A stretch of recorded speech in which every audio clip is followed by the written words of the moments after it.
Hello बच्चों। यहाँ हम पढ़ने वाले हैं अपना अगला टॉपिक, जिसका नाम है resolving power of the optical instrument. क्या है हमारे पास टॉपिक? हमारे पास टॉपिक है resolving power of optical instrument. Optical instrument की रिजॉल्विंग पावर से यहाँ रेले क्राइटेरिया के बारे में हम लोगों ने बात की है।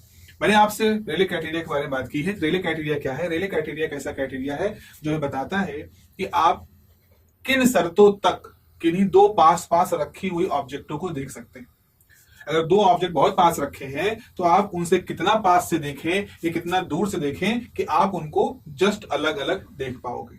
इसका एग्जाम्पल मैं फिर से आपको बता दूं। जैसे आपका एक मित्र है जो आपसे करीब 100-200 मीटर दूर है, आ रहा है आपकी तरफ। आपने देखा कि उसकी शर्ट जो है वो हल्के पिंक कलर की है, लाइट पिंक, हल्का पिंक सा आपको दिखा, सफेद भी नहीं और हल्का सा पिंक सा है। लेकिन जब वो बिल्कुल आपके सामने आ जाता है, कुछ 5-7-8-10 फीट की दूरी पे आके खड़ा होता है, तब आपको रियलाइज होता है कि नहीं भाई, ये तो मतलब अभी आ ही रहा है, इतना पास नहीं है, आ रहा है। तो एक समय जब एक सर्टेन दूरी तक आ जाता है तो आपको लगता है कि नहीं, इसकी शर्ट लाइट पिंक नहीं है, इसकी शर्ट जो है वो है तो सफेद, उस पे लाल या थोड़ा हल्की लाल लाइनें बनी हैं। और जब वो आपसे बिल्कुल 8-10 फीट की दूरी पे खड़ा हो जाता है तो आप बकायदा उनकी लाइनों को अलग अलग देख सकते हो। गिन नहीं सकते क्योंकि पास पास है, लेकिन आप दिख रही है कि हाँ लाइनें हैं और सफेद रंग की शर्ट है। तो ये क्या थी? यहां आपके आंख की रिजॉल्विंग पावर की बात आती है, क्योंकि हमारी आंख में एक लेंस है, लेंस हमारी आंखों में है। तो जब हम दूर या पास की चीजों को देखते हैं तो लेंस जो होता है वो अपनी फोकल लेंथ को कंट्रोल करता है और उस हिसाब से हम चीजों को देख पाते हैं। तो आप सोचो, जब आपसे वो कुछ 100 मीटर की ऐसे कुछ दूरी पर था, तब तो आपको उसकी शर्ट हल्की पिंक दिख रही थी, लेकिन अब जब वो बिल्कुल पास है, आपको काफी पास आ चुका है, तो आपको उसकी शर्ट पे धारियां क्यों दिख रही है? उतनी दूरी पर आपको धारी क्यों नहीं दिख रही थी? धारियां तब भी थी। कारण ये था कि हमारी आंख जो एक ऑप्टिकल इंस्ट्रूमेंट है, उसकी अपनी रिजॉल्विंग पावर का मतलब यहां पर यही आया कि दो अलग अलग, वास्तव में जो दो वस्तुएं अलग अलग हैं, उनको अलग अलग देख सकने की क्षमता। मतलब जो सेपरेटेड हैं, जो सेपरेटेड ऑब्जेक्ट्स हैं, उनकी इमेज सेपरेटेड बना सकने की क्षमता, उनकी सेपरेट इमेज बना सकने की क्षमता को ही हम उस ऑप्टिकल इंस्ट्रूमेंट की रिजॉल्विंग पावर कहते हैं।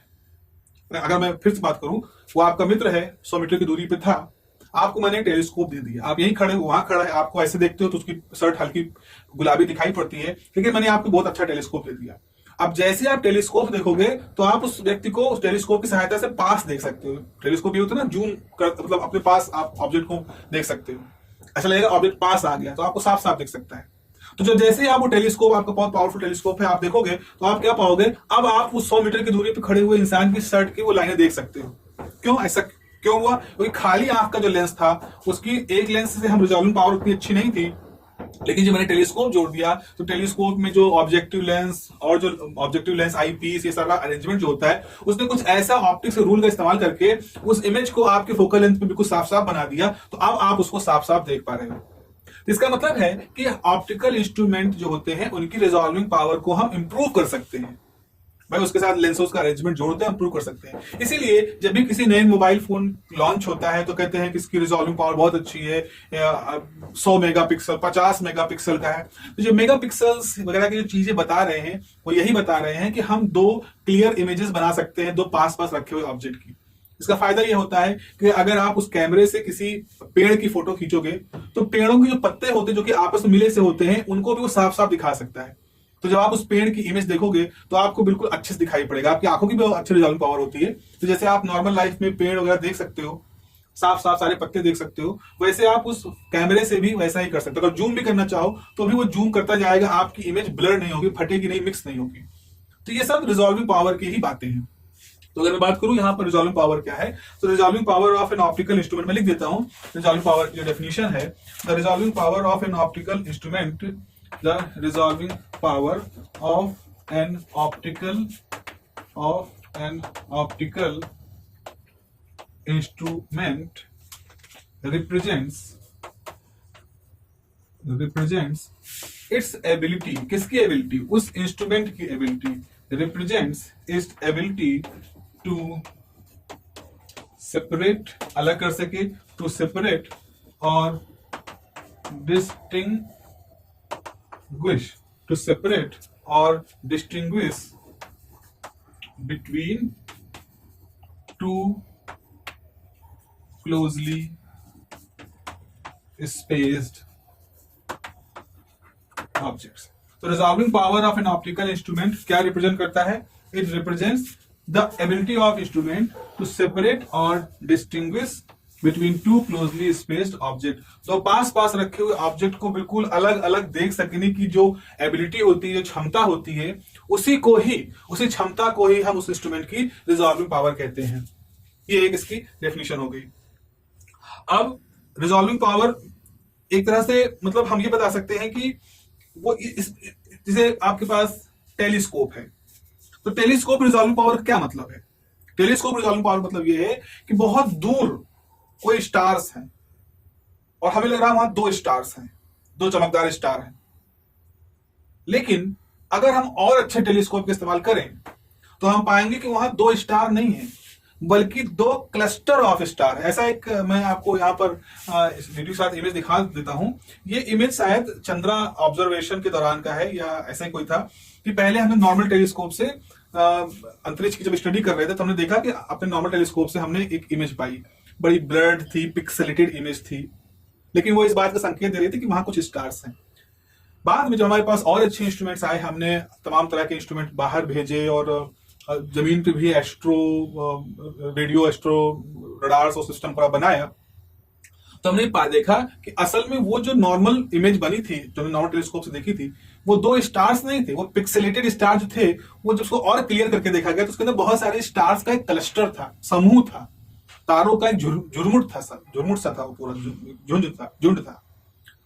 इसने अपने जमाने की स्टडी को और अच्छे से बनाया कि आखिर कैसे सुपरनोवा हुआ होगा या कैसे क्लस्टर ऑफ स्टार्स इतने पास पास बन गए या क्या चीज को दिखा रहे हैं, वो that is the part of astrophysics. But फिलहाल इंस्ट्रूमेंट्स की इंप्रूवमेंट, उनके रिजॉल्विंग पावर को बढ़ाने से हम इस तरह की अच्छी इमेजेस बना सकते हैं. एक और एग्जाम्पल की तरह सोचिए, जैसे मान लीजिए अभी मैंने बताया आपके पास ग्रेटिंग है, आपने ग्रेटिंग लिया, ग्रेटिंग पर आपने लेमडा और लेमडा प्लस डी लेमडा दो वेवलेंथ भेजी. मतलब ऐसा को सोचो, मैंने ऐसे कहा कि मैंने एक लाइट भेजी जिसके अंदर 5893 और 5896 ये दो वेवलेंथ है, 5893 एंगस्ट्रॉम की, 5896 एंगस्ट्रॉम की दो है. तो ग्रेटिंग ने क्या किया, एक को एक जगह पर उसकी लाइन बनाई और दूसरे को दूसरी जगह पे लाइन बनाई. अगर ये ग्रेटिंग बहुत अच्छे इसकी रिजॉल्विंग पावर है, बहुत अच्छे से रिजॉल्व करने वाली है, तो क्या करेगी, वो इन दोनों लाइनों को इतना दूर दूर बनाएगी कि आपको ये 5893 एंगस्ट्रॉम और 5896 एंगस्ट्रॉम की दो चमकीली लाइनें ग्रेटिंग के दूसरी तरफ दिखाई पड़ेंगी कि हाँ देखो दो स्लिटें बन रही हैं. लेकिन अगर इस ग्रेटिंग की रिजॉल्विंग पावर अच्छी नहीं है तो क्या होगा, ये क्या करेगा, डिफ्रेक्शन की वजह से डिफ्रेक्ट तो होगा, लेकिन दोनों लाइनों को इतना पास पास बनाएगा कि आप जब उनको देखने जाओगे तो फिर आप कंफ्यूज हो जाओगे कि यहां दो लाइनें कितनी दूरी पर है एक दूसरे से, है भी कि नहीं है, इनकी इंटेंसिटी बराबर है कि नहीं है, पोलराइजेशन क्या है, ये सब नहीं मेजर कर पाओगे. तो इस तरह से हम ये बताना चाह रहे हैं बच्चों यहाँ पर कि अगर कोई इंस्ट्रूमेंट रिजॉल्विंग पावर अच्छी है तो उसके अंदर क्षमता है कि वो दो क्लोजली स्पेस्ड ऑब्जेक्ट, दो ऑब्जेक्ट जो कि बहुत वास्तव में बहुत पास पास रखे हैं, लेकिन उनकी सेपरेट और डिस्टिंग्विश, अलग पहचाने जा सकने वाली इमेजेस बना सकती है. तो ये काम हमको टेलीस्कोप में भी यूज होता है, ये काम माइक्रोस्कोप में भी यूज होता है, ये हमें डिफ्रेक्शन ग्रेटिंग में भी यूज होता है. तो ये बहुत ही इंपॉर्टेंट प्रॉपर्टी है हमारे इस ग्रेटिंग इस ऑप्टिकल इंस्ट्रूमेंट की, बहुत इंपॉर्टेंट प्रॉपर्टी है. अगर यहां पर चूंकि आपका जो सिलेबस है उसमें ग्रेटिंग की बात होती है, तो रिजॉल्विंग पावर के लिए हम कहते हैं if N optical instrument can just resolve the separate lines of wavelength lambda and d lambda plus d lambda. जैसे ये देखो यहां पर क्या है 5893 है, मान लो इसको हम लैम्डा ले लें, ये क्या है 5896, यानी 5893 प्लस 3. इसे कैसे लिखेंगे, लैम्डा प्लस डी लैम्डा. तो टेक्निकल भाषा में हम 5893 और 5896 को ऐसे लिखेंगे कि we have a light with wavelength lambda and lambda plus d lambda. तो अगर हमारे पास लैम्डा और lambda plus d lambda wavelength वाली एक लाइट है और हमारा ऑप्टिकल इंस्ट्रूमेंट उनको अच्छी तरह से रिजॉल्व कर रहा है, तो ऐसी स्थिति में रिजॉल्विंग पावर क्या होगा, तो ऐसी स्थिति रिजॉल्विंग पावर की वैल्यू होगी lambda upon D lambda. Lambda upon D lambda is the mathematical value of the resolving power. और ग्रेटिंग के तौर पर, ग्रेटिंग के लिए भी इसी चीज को हम लोग इस्तेमाल करेंगे. तो ये एक छोटा सा टॉपिक होता है कंपल्सरी का टाइप के क्वेश्चन पूछ सकते हैं कि रिजॉल्विंग पावर जो होती है उसकी वैल्यू क्या होती है, एक्सप्लेन करिए। और अगर हमारे पास एक light lambda plus d lambda वाली है तो उसकी वजह से जो रिजॉल्विंग पावर होगी उसकी वैल्यू कितनी बता सकते हैं। This is the very important term, this is very important term. अब यहां पर एक फॉर्मूला होता है, यहाँ पर एक जनरल सी बात आएगी हमारे सामने कि ग्रेटिंग के बारे में जो मैंने बात की थी, तो आपको ग्रेटिंग कैसी बनानी पड़ेगी अगर आप चाहते हो कि उसकी रिजॉल्विंग पावर ज्यादा हो। कैसी ग्रेटिंग आपको बनानी चाहिए, मतलब मेरा ये कहना है ग्रेटिंग कैसे बनाते हो। ग्रेटिंग आप बनाते हो एक कांच की प्लेट पर बहुत सारी रोलिंग करके, डायमंड टिप या किसी भी तरीके से। तो आपके पास एक ग्रेटिंग है जिस ग्रेटिंग पर जिस ग्रेटिंग में एक जगह पर 1 इंच में 10,000 लाइनें हैं। This is the grating number 1। आपके पास एक ग्रेटिंग है जहां 1 इंच में 15,000 लाइनें हैं, ग्रेटिंग नंबर 2। एक है कि जहां 1 इंच में 25,000 लाइनें हैं, ग्रेटिंग नंबर 3। तो सवाल यह है कि बताओ इनमें से कौन सी ग्रेटिंग ऐसी होगी जिसकी रिजॉल्विंग पावर सबसे ज्यादा होगी, वो जिसमें रूलिंग बहुत ज्यादा होती है या वो जिसमें रूलिंग कम होती है। तो इसका एक फॉर्मूला है, डेरिवेशन होता है, और डेरिवेशन थोड़ा सा डिफिकल्ट सा है, थोड़ा सा ट्रिकी किस्म का है, और पूछा जाता है आपसे कि कौन सा रिजॉल्विंग पावर ज्यादा बेहतर होगा, कौन सी ग्रेटिंग ज्यादा बेहतर होगी, 10,000 वाली या 25,000 वाली, और क्यों। तो वहां पर हमें क्या होगा कि हमें पूरा डेरिवेशन करना होता है, और उस डेरिवेशन को आपके पेपर में पूछा जाता है कि डेरिवेशन करिए भाई रिजॉल्विंग पावर के लिए, और बताइए कि कौन से किन किन फैक्टर्स पर, ग्रेटिंग में किन किन फैक्टर्स पर रिजॉल्विंग पावर डिपेंड करता है। क्या इस बात पर डिपेंड करता है कि आप एक रेक्टेंगुलर ग्रेटिंग ले रहे हो कि सर्कुलर ग्रेटिंग ले रहे हो। क्या इस बात पर डिपेंड करता है कि आपने उसको कैसे रूल किया है। क्या इस बात पर डिपेंड करता है कि आपने जो कांच की प्लेट इस्तेमाल की है वो क्राउन कांच है कि फ्लिंट कांच है, इस पर डिपेंड करता है। या वो इस बात पर डिपेंड करता है कि रूलिंग ज्यादा है या कम है, या इस बात पर डिपेंड करता है कि आप फर्स्ट ऑर्डर में देख रहे हो कि सेकंड में देख रहे हो कि थर्ड में देख रहे हो। से बहुत सारे फैक्टर हमारे सामने हैं ग्रेटिंग के साथ में। तो आखिर ग्रेटिंग की रिजॉल्विंग पावर इनमें से किन फैक्टर पर डिपेंड करती है और किन पे नहीं करती। ये एक सवाल था अपने जमाने का, एस्ट्रोनॉमिकल पॉइंट ऑफ व्यू से भी इंपॉर्टेंट सवाल था। तो हमें यही समझना है, हम यही समझेंगे कि आखिर डिफ्रैक्शन ग्रेटिंग की जो रिजॉल्विंग पावर होती है वो किन किन फैक्टर्स पर डिपेंड करती है। ये देखते हैं इसमें क्या क्या रोल, इसमें किसकी चीज का रोल यहाँ पर हमारे सामने आता है। ओके सो अभी हमारा डिस्कशन जो है वो है रिजॉल्विंग पावर का डेरिवेशन। डिफ्रैक्शन ग्रेटिंग जो है उसका रिजॉल्विंग पावर कैसे डिराइव करेंगे, उसका एक्सप्रेशन डिराइव करना है। इससे पहले मैंने आपको बताया है कि रिजॉल्विंग पावर जो होती है ग्रेटिंग की वो लैम्डा बाई डी लैम्डा होती है। तो यानी अगर आपके पास मान लीजिए जैसे आप देखो यहाँ ग्रेटिंग है, इस ग्रेटिंग पर इधर से लाइट आ रही है, जो लाइट आ रही है उसके अंदर एक वेवलेंथ लैम्डा है और एक wavelength lambda plus d lambda है, मतलब 2 वेवलेंथ हैं, थोड़ा सा अंतर है उनके बीच में। अब होगा क्या, डिफ्रैक्शन ग्रेटिंग जो है जब उस पर ये लैम्डा और लैम्डा प्लस डी लैम्डा की वेवलेंथ गिरेंगी तो रिजॉल्विंग पावर चूँकि अच्छी है तो उसको एक डिफ्रैक्शन पैटर्न थीटा एंगल बनाएगा और दूसरा डिफ्रैक्शन पैटर्न वो theta plus D theta angle पर बनाएगा। जैसे आप यहाँ डायग्राम देख रहे हो तो यहाँ पे जो रेड कलर का ये डिफ्रैक्शन पैटर्न बना है ये लैम्डा वेवलेंथ के लिए है, और जो ग्रीन कलर का डिफ्रैक्शन पैटर्न बना है ये लैम्डा प्लस डी लैम्डा के लिए है। तो एक थीटा एंगल पर है, एक theta plus D theta angle पर है। क्योंकि अगर आप ये कहोगे कि हमारी ग्रेटिंग की रिजॉल्विंग पावर अच्छी है तो इसका मतलब है वो डी लैम्डा डिफरेंस वाली ये जो 2 वेवलेंथ हैं उनके अलग अलग डिफ्रैक्शन पैटर्न बना रहा है। वही चीज़ आपने लिखा है। कंसीडर करिए एक लाइट बीम है having wavelength lambda and lambda plus d lambda incident on a plane transmission grating and the grating element is e plus b. मतलब जो हमने बात की है ग्रेटिंग एलिमेंट जो है इसका ई प्लस बी है, and number of rulings is an. मान लो इस पर कितनी रूलिंग है, एन नंबर ऑफ रूलिंग है, और जैसा कि हमने बताया है कि रिजॉल्विंग पावर कितना होता है, लैम्डा प्लस डी लैम्डा होता है। अब जरा समझिए एक चीज़ आपको याद होनी चाहिए, रेले क्राइटेरिया क्या था। रेले क्राइटेरिया में हमने कहा था अगर हमारे पास 2 डिफ्रैक्शन पैटर्न है तो एक के मैक्सिमा पर दूसरे की मिनिमा होनी चाहिए। जैसे देखो यहाँ इसकी मैक्सिमा है तो मैक्सिमा जो है इसकी मिनिमा पर है और इसका मैक्सिमा इसके मिनिमा पर है, मतलब एक दूसरे पैटर्न एक दूसरे के मिनिमा पे खड़े होते हैं। तो वही चीज़ यहाँ पर भी है। ग्रीन कलर को देखो, ग्रीन कलर का जहाँ मिनिमा है वहाँ रेड कलर का मैक्सिमा है, और जहाँ रेड कलर का मिनिमा है वहाँ ग्रीन कलर का मैक्सिमा है। तो इस तरह से रेले कंडीशन है, और रेले कंडीशन या रेले क्राइटेरिया ही वो आखिरी लिमिट होती है जब तक हमें 2 ऑब्जेक्ट्स अलग अलग दिखाई पड़ते हैं, अदरवाइज वो ऑब्जेक्ट मर्ज कर जाएंगे, हम नहीं देख पाएंगे।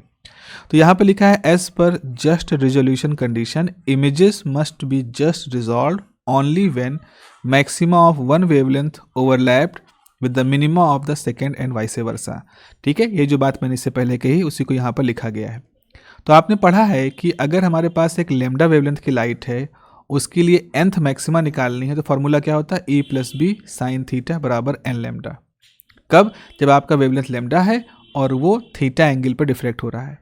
लेकिन अगर ऐसे ही आपकी दूसरा पैटर्न है लैम्डा + d लैम्डा वेवलेंथ का, उसका nth मैक्सिमा निकालना है, तो वो क्या होगा, तो उसके लिए आपका जो फार्मूला होगा वो हो जाएगा E + b sin एंगल कितना है, theta + d theta equal to m time lambda कितना है, मतलब वेवलेंथ कितना है, लैम्डा + d लैम्डा।